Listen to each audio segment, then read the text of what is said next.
चक्रवृद्धि ब्याज के अंतर्गत हम एक प्रश्न हल करने जा रहे हैं।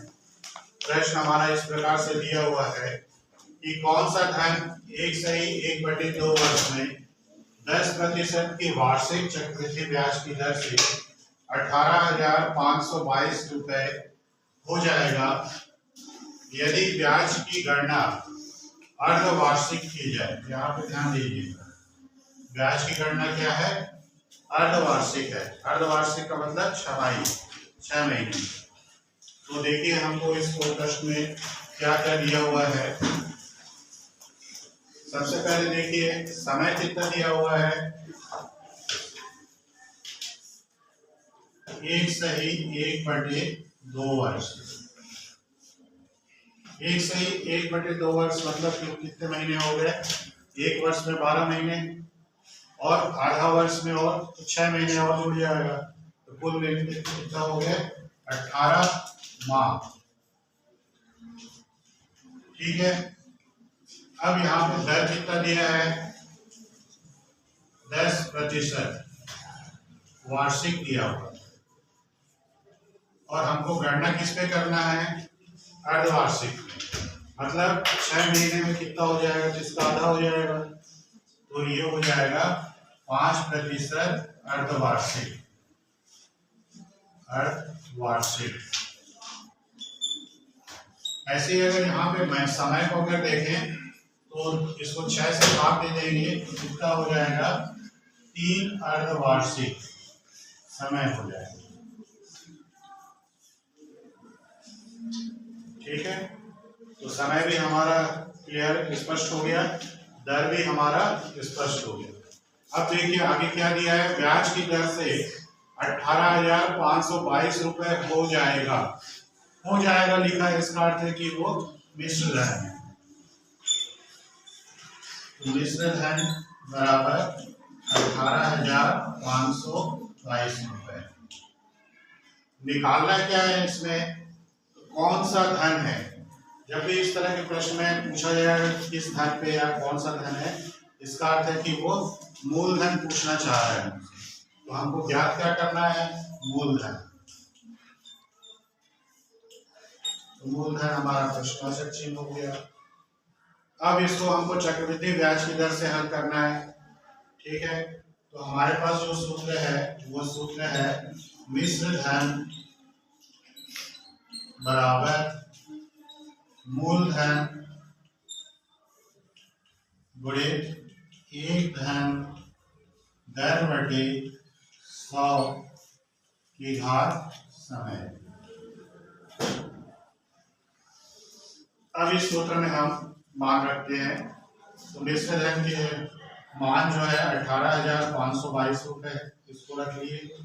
मूलधन हमको ज्ञात करना है, तो ऐसे ही रहेगा। एक दर हमारा है 5% अर्धवार्षिक बटे 100 और समय है 3 अर्धवार्षिक। इस तरह से हम इसे लिख रहे हैं। इसको हल करते हैं तो देखिए 5 से कट जाएगा, 5 एकम 5, 5 दूनी 10, ये हो गया 18,522 बराबर मूलधन गुणे एक धन 1/20 की घात 3। अब इसको और थोड़ा सा सिंपल करते हैं। ये आ जाएगा 18,522 बराबर मूलधन गुणे, यहाँ पे लघुत्तम हम ले लेते हैं, हमको लघुत्तम 20 मिलेगा। इसको हल करेंगे तो हमको मिल जाएगा 21/20। ये हो गया 21/20 की घात 3। तो 18,522 बराबर मूलधन गुणे, यहाँ पे क्या दिया हुआ है? 21/20 की घात 3 है, तो इसको हमको क्या लिखना पड़ेगा? 3 बार लिखना पड़ेगा। 21 को 3 बार और 20 को भी 3 बार। तो क्या हो जाएगा? देखिए 21 गुणे 21 गुणे 21 बटे 20 गुणे 20 गुणे 20,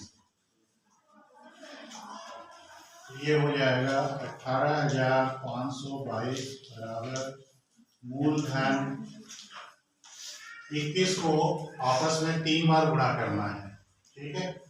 तो ये हो जाएगा 9,261 और 20 को 3 बार आपस में गुणा करना है, तो ये हो गया 8,000। तो मूलधन बराबर 18,522, किधर गुणा कर रहे हैं, मूलधन को यही रहने दीजिए।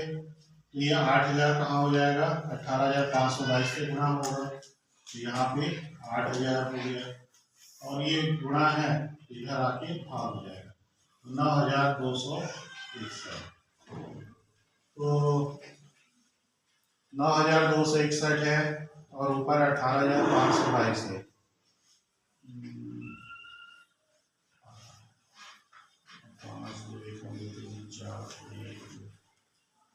हाँ, ये 2 बार में कट जाएगा, तो हमें मिल जाएगा मूलधन बराबर 2 गुणे 8,000, इसको गुणा कर लीजिए, तो मूलधन बराबर हो जाएगा 16,000 रुपये। तो यहाँ पे देखिए हमें पूछ रहा था मूलधन ही, इस प्रश्न में कि मूलधन कितना होगा जो 1.5 वर्ष में 10% वार्षिक चक्रवृद्धि ब्याज की दर से 18,522 रुपये हो जाएगा जब ब्याज की गणना अर्धवार्षिक हो। तो हमारे प्रश्न को हल करने पर हमें जो मूलधन प्राप्त हुआ है वो है 16,000 रुपये। तो यही इस प्रश्न का उत्तर है।